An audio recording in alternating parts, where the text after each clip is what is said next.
अभी सब्सक्राइब करें हमारे YouTube चैनल ईश्वर टीवी को और देखिए वीडियोस सबसे पहले। और गुरुद्वारे से जो प्रसाद मिलता, क्या हम उसको लें? ले तो गुरु आज्ञा का उल्लंघन। गुरु जी ने कहा था बिना भोग लगाए नहीं खाना।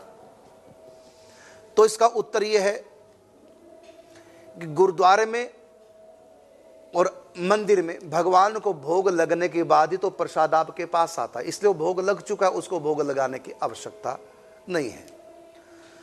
और दूसरी बात है, यदि देवता का मंदिर है, भगवान का मंदिर है, तो भगवान को तो भोग लगे, आप ले सकते हैं।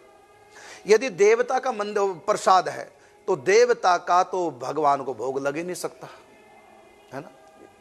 शनि का मंदिर है तो वहां से कोई प्रसाद दे रहा है तो आप ले तो सकते हैं, लेकिन खाना नहीं, क्योंकि भोग लगाए बिना खाना नहीं। ये भी एक नियम गुरु ने दिया कि बिना ठाकुर जी को भोग लगाए खाना नहीं। अब उसका आप भोग नहीं लगा सकते, शनि का झूठा कैसे ठाकुर जी को भोग लगाएंगे, और बिना भोग लगाए आप खा नहीं सकते। इसलिए आप शनि जी का प्रसाद ले लो, लेकिन किसी को दे दो, नहीं तो कुत्ते को खिला दो। काला कुत्ते को खिलाया हुआ शनि को ही माना जाता है। तो आप चींटियों को डाल दो, कहीं भी डाल दो, पक्षी खा लेंगे, या किसी और को दे दो जो ले लेता है, लेकिन आप नहीं खाएंगे यदि आपने व्रत ले रखा है तो।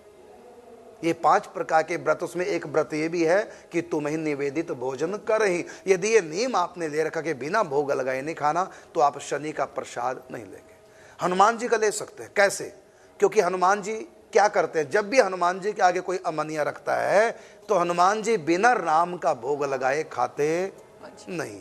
इसलिए वो भोग आपने जो हनुमान जी को लगाया, वो हनुमान जी ने क्या किया, राम जी को अर्पण कर दिया, फिर राम जी का प्रसाद लिया, वो आपके लिए भी आ गया। इसलिए यदि हनुमान जी का प्रसाद है तो समझो आपने भगवान का प्रसाद लिया। तो हनुमान जी का तो ले सकते हैं, वैष्णव को ले सकते हैं। कोई भी वैष्णव है, वैष्णव का खाया हुआ आप ले सकते हैं, वो शीत प्रसादी कहलाती है, क्योंकि कोई भी वैष्णव बिना अर्पण किए कभी खाता ही नहीं।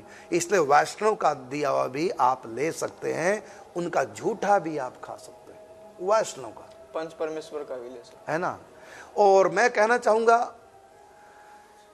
कि जो पंच परमेश्वर हैं, जैसे दुर्गा जी हैं, गणेश जी हैं, शंकर जी हैं, भगवान नारायण रामकृष्ण उसी में आ गए, और सूर्य, ये जो पंच परमेश्वर हैं ये स्वयं श्री कृष्ण हैं, उन्हीं के ये विभूतियां हैं।